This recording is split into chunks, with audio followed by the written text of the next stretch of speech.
Fala guerreiros, como vocês estão? Sejam bem-vindos a mais um Reino dos Mangás e aqui quem fala é o Renan. Pessoal, como vocês já viram aí no título, o vídeo de hoje a gente vai falar um pouquinho sobre uma análise da editora JBC nesse ano de 2020. Será que ela ficou devendo? Será que trouxe muita coisa que a gente não estava esperando? Vão ser alguns dos temas que a gente vai debater aqui entre os pontos positivos e os pontos negativos. Eu achei legal fazer dessa forma, sabe? Trazer algumas coisas boas e algumas coisas ruins, para não ficar aquele vídeo maçante de só crítica e também não elevar demais algo que teve seus problemas. Então, se você já gostou desse tema, deixa o seu likezinho aqui no vídeo que você vai gostar, eu tenho certeza. E se você é novo aqui no canal, você já se inscreve e ativa o sininho para ficar por dentro aí de todos os nossos novos vídeos. Vamos para a vinheta que depois a gente vai dissecar a editora JBC nesse ano de 2020.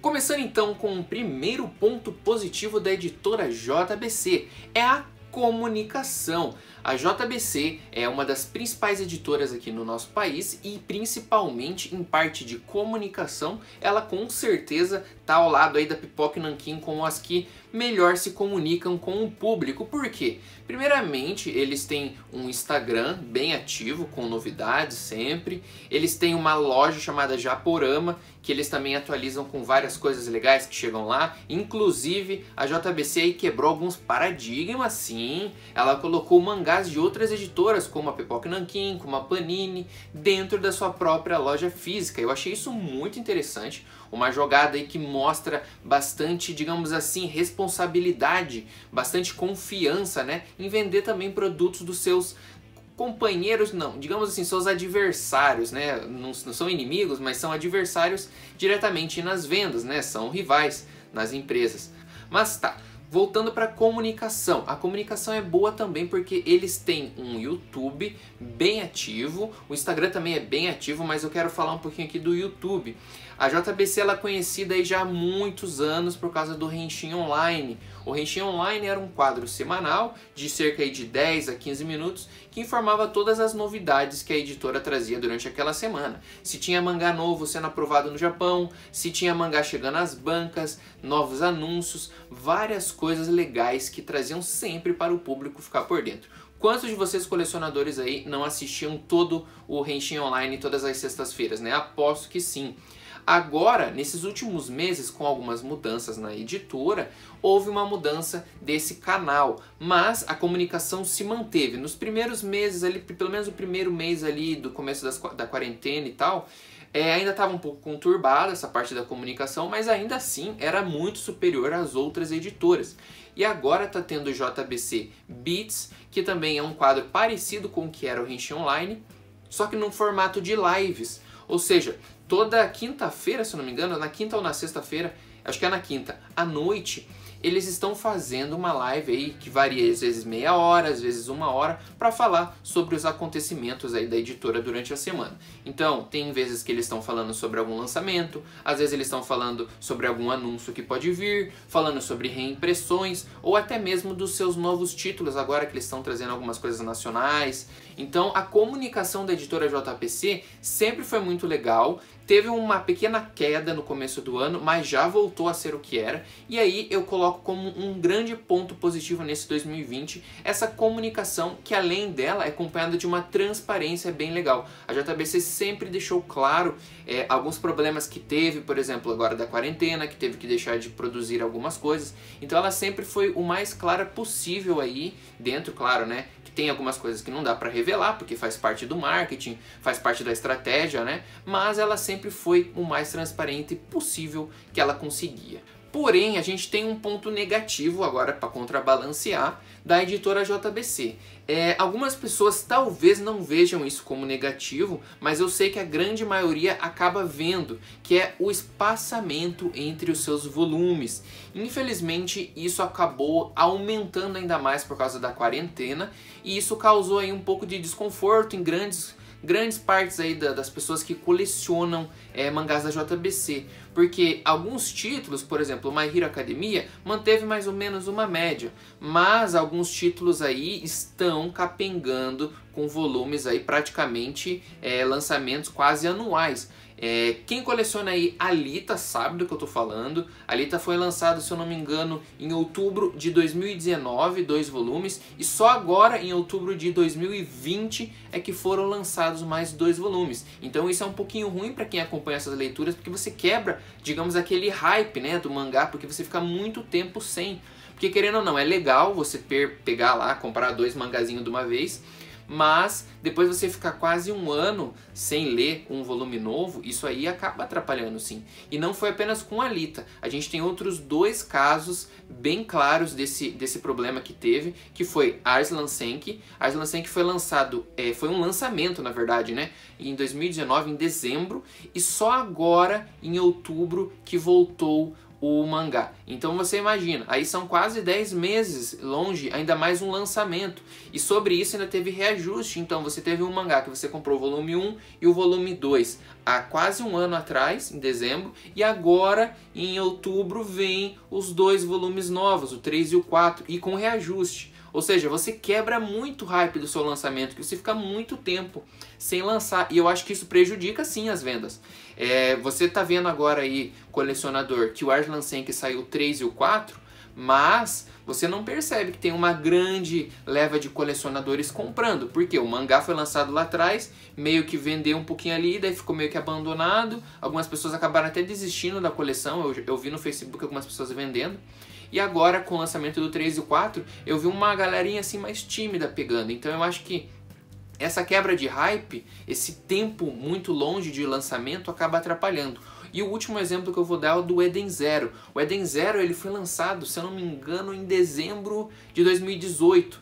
Aí depois ele teve 4 volumes em 2019, sendo o último no final do ano, e agora em 2020 não tivemos nenhum lançamento físico de Eden Zero. A gente tem a publicação dos capítulos semanais, né, saindo em Simulpub, porém, quem gosta de colecionar físico acaba sendo prejudicado, porque o Eden Zero, se não me engano, já está no volume 11, 12 no Japão, e aqui está travado no volume 5 desde o final de 2019, e isso é muito ruim. Você perde assim, primeiro que você perde o ritmo da leitura, né? Porque você está acostumado a ler mensal, bimestralmente, um volume, aí você pega e passa praticamente um ano sem um volume novo. Isso é muito ruim, eu pelo menos não gosto desse espaçamento exagerado. Claro que tem um pouco parte da política de lançar agora em blocos, como também tem a questão do coronavírus, da pandemia, que também prejudicou a JBC nesse quesito. Então são pontos assim negativos. Uma parte eu digo que não é tanto a culpa dela por causa da pandemia, mas essa questão dos blocos não é a todo mundo que agrada. Agora, mais um ponto positivo para a editora JBC é a qualidade de encadernação. Se você tem mangás da JBC, você sabe que a encadernação é bem bacana, o mangá fica bem bonitinho, não costuma ondular, não costuma cair páginas, então você não vê esse tipo de reclamação com frequência em mangás da JBC. E eu acho isso muito legal para você ver que pelo menos a gráfica que está tratando o mangá, está fazendo o mangá, ela tem um bom cuidado e isso refere-se diretamente, né, ao contrato, né, um contrato legal que a JBC tem com a gráfica, e a gráfica presta um bom trabalho. Só que já contrapondo esse bom trabalho com o fator negativo é que o papel utilizado pela JBC, veja bem, o papel ele é aprovado pela JBC, então eu acho que aí já foge da gráfica, porque a gráfica vem fazendo um bom trabalho de encadernação. Só que um ponto negativo pela parte da JBC é a gramatura que ela está escolhendo para o papel dos seus mangás. Eu tenho aqui comigo um volume recente de Vigilantes e um volume recente de I Sold My Life, e ambos estão com transparência nas suas páginas, ou seja, a gramatura do papel é muito pequena. O papel é aquele que não é o papel jornal, né? Se eu não me engano é uma versão aí do Off-White, que ele é mais escurinho, só que a qualidade dele, assim, é bacana até certo ponto, porque tem essa questão da transparência que acaba incomodando algumas pessoas, né? Você tá lendo uma página, você já tá vendo o que está acontecendo na outra. Então isso acaba não sendo uma coisa tão legal, né? Eu separei aqui para vocês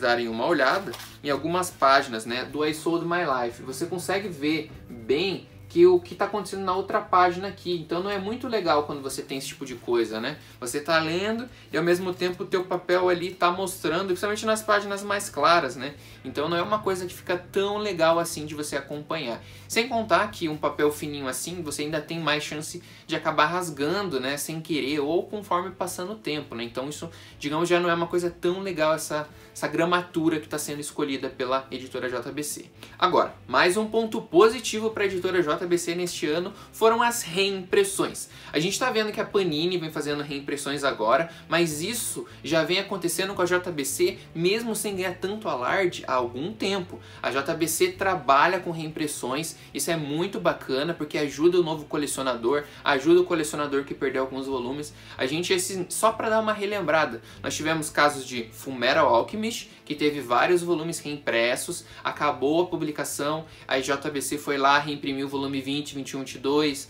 agora esse mês passado aqui, desse mês passado para esse, ela está reimprimindo os volumes finais de Fullmetal. Então é muito bacana dessa parte de você ter a oportunidade, né, de você colecionar o mangá com aqueles volumes que estavam faltando. A JBC está indo lá e está colocando de volta no mercado. O My Hero Academia é um exemplo disso.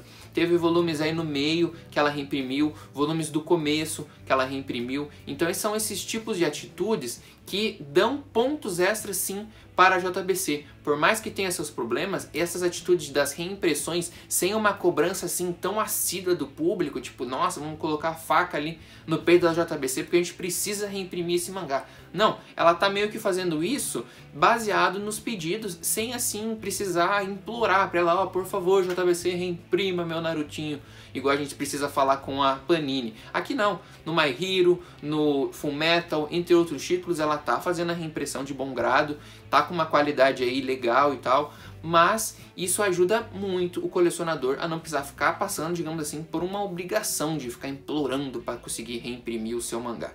Só que com as reimpressões é uma coisa bem bacana que está acontecendo, mas ao mesmo tempo também temos nosso fator negativo sobre isso. Tá tendo um aumento súbito aí nos mangás da JBC. Eu sei, eu entendo que tem a questão da economia, tem o dólar que subiu muito. Claro, isso vai influenciar sim no aumento de preço do mangá, vai influenciar na questão dos contratos, vai influenciar na questão da matéria-prima. Isso tudo a gente já está cansado de saber. Mas a gente precisa encontrar sempre um meio termo. E esse meio termo talvez não seja cobrar R$30 por um mangá. O I Sold My Life, que eu acabei de mostrar para vocês aqui,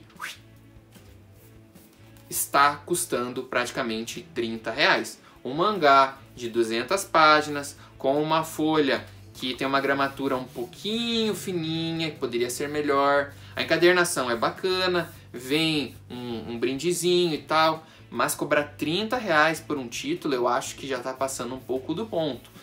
Beleza, não sei como funciona exatamente a parte aí dos contratos, a parte da economia, como que estão essas negociações da JBC, mas cobrar R$30 por um mangá, a gente já está começando a fugir um pouco do que deveria ser um hobby, deveria ser uma coisa de leitura. Beleza, tem algumas pessoas como eu que gostam de colecionar, acabam comprando muitos volumes, mas a maioria das pessoas gosta de fazer uma leitura suave, tranquila, colecionar um título, colecionar dois, alguns colecionam um pouco mais, né? Mas começar a pagar R$30 em apenas um título começa a ficar muito pesado. E isso, pra mim, é um ponto negativo. Você começa a elevar muito o preço dos seus mangás, começa a subir demais. O My Hero Academia é um exemplo disso. O My Hero começou com o preço lá embaixo e já tá cada vez com o precinho maior. A gente tem aqui um ponto neutro que eu vou falar agora, que são as assinaturas. As assinaturas, elas são uma coisa bem bacana, ajuda você muito a não perder seus capítulos, seus volumes, né?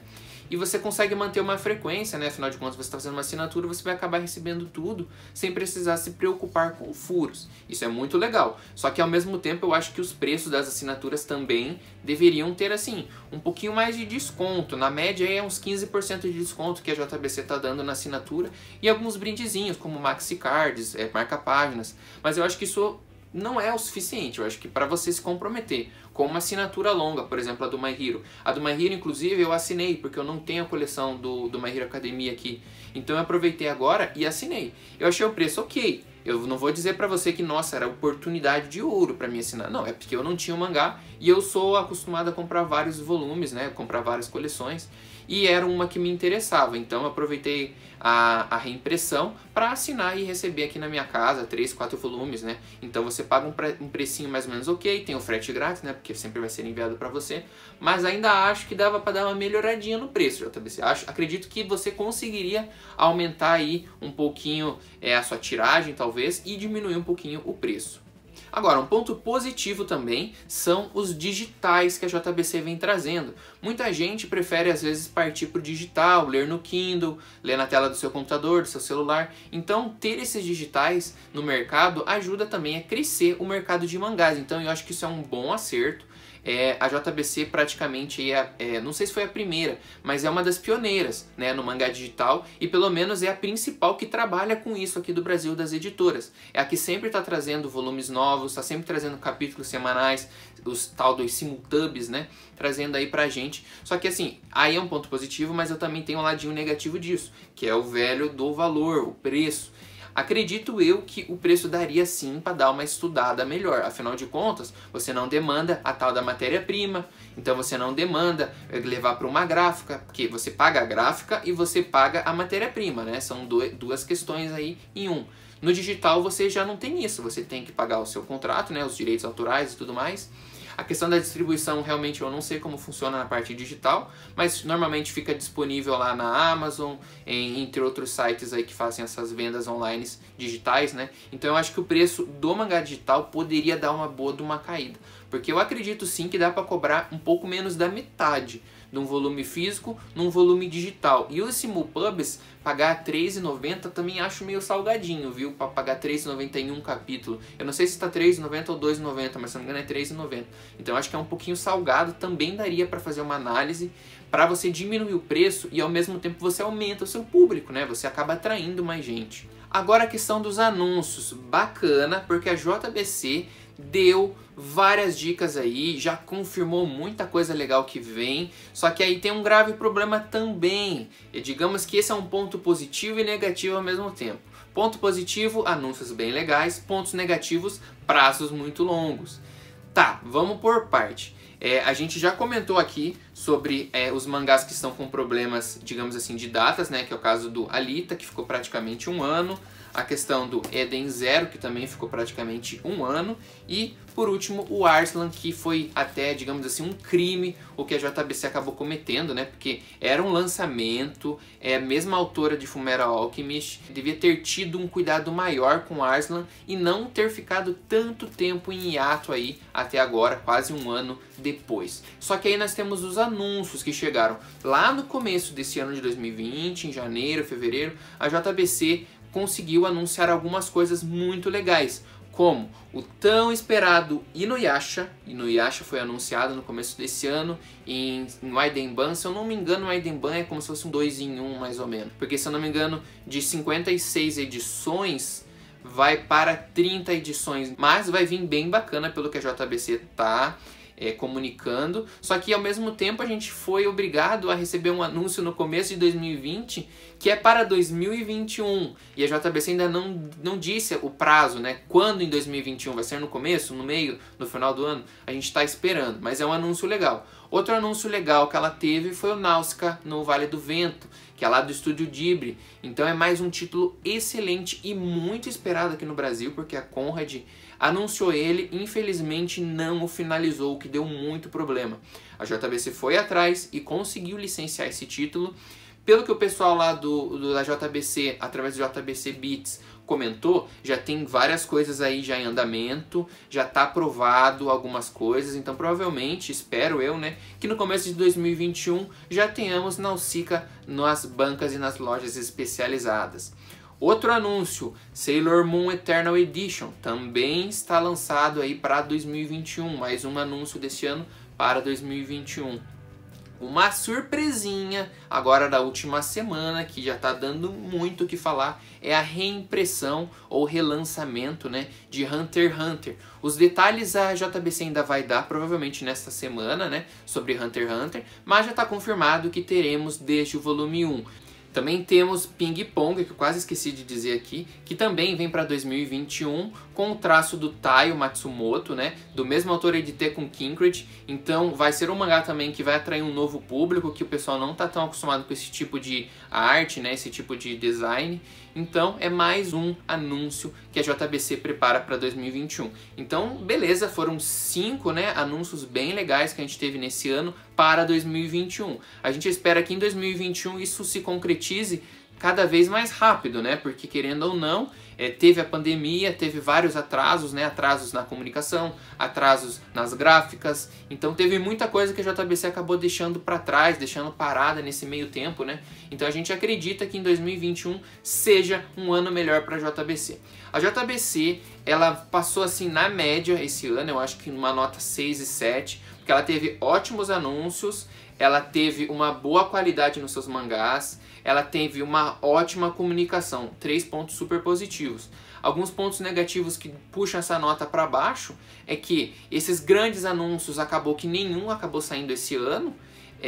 Teve também a questão da pandemia que acabou puxando a JBC para baixo, né, porque ela não conseguiu manter o ritmo, né, de suas publicações, ela teve que ficar um pouco parada, suas atividades deram uma boa de uma reduzida e, claro, isso acabou concluindo que os seus grandes títulos, outros títulos médios acabaram ficando muito espaçados e esse espaçamento, claro, acaba derrubando o hype da galera em cima de alguns títulos, né? Então, a média aí eu diria que foi uma nota 6, uma nota 7 o ano da JBC, mas eu acho que por todos os problemas que ela encarou, sair com um ano aí nota 6, nota 7, fica de bom tamanho. É isso aí, espero que vocês tenham gostado de mais um vídeo, mais uma análise aqui do Reino dos Mangás e nos vemos no próximo vídeo.